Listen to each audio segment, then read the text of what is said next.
Bonjour. Alors on va changer de deck. On va abandonner les îles et on va passer sur un deck cœur de sève.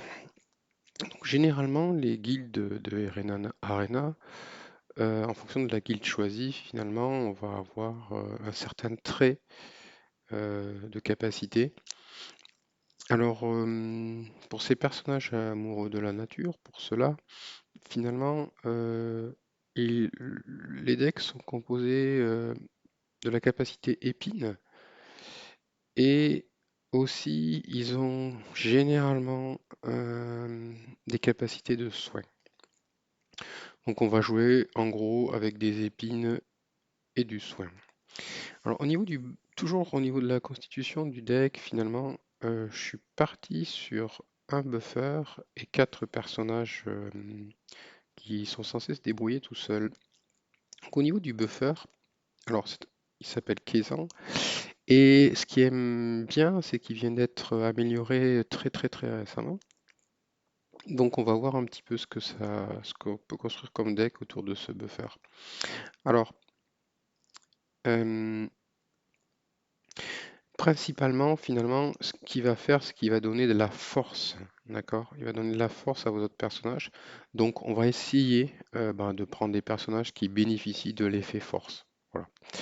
Euh, ça, ce buff-là, qui marche aussi avec la guilde des cœurs de sève, il est plus anecdotique et je trouve qu'il donne pas énormément d'épines. Donc je vais pas l'utiliser, je vais pas baser mon jeu stratégiquement là-dessus, je vais plutôt me baser sur la force. Donc on va regarder ce qui c'est qu'on a pris comme autre personnage pour aller avec ce buffer. Alors, cette carte-là, elle est vraiment très forte et elle bénéficie énormément du fait qu'on lui donne de la force. Donc, pour ceux qui connaissent pas, on va essayer aussi d'introduire quelques notions de base du jeu. Elle a la capacité Berserk, ça veut dire que plus on va la taper, plus elle va devenir forte. Donc, couplé avec de la force qu'on lui donne de la part du buffer, elle va devenir vraiment, vraiment très forte. Donc ça, c'est mon meilleur atout dans le jeu. Lui aussi, il est rigolo. Il est vraiment rigolo et il a aussi la capacité Berserk. Et il va donner ici une frappe en fonction de sa force. Donc vous allez voir, il est marrant à jouer celui-là. Alors lui, il est bien et c'est lui qui a la meilleure synergie avec notre buffer parce que il a déjà des épines. Il va recevoir le buff épine de la part de notre buffer. Et bon, il est capable de taper à la fin. Mais son, sa capacité la plus forte, il se situe en deuxième. C'est la capacité de se soigner 5 fois le nombre d'épines qu'il a sur lui. Et ça, vous allez voir, ça lui fait un soin énorme. Et le dernier, alors celui-là, je savais pas qui mettre en fait. Et j'ai décidé de le rejouer. Je pense qu'il est en dessous des autres. Alors les autres sont des personnages qui ont été modifiés et améliorés récemment. Et celui-là, c'est un vieux. euh, donc qui n'est pas les dégâts attendus maintenant avec les cartes du moment.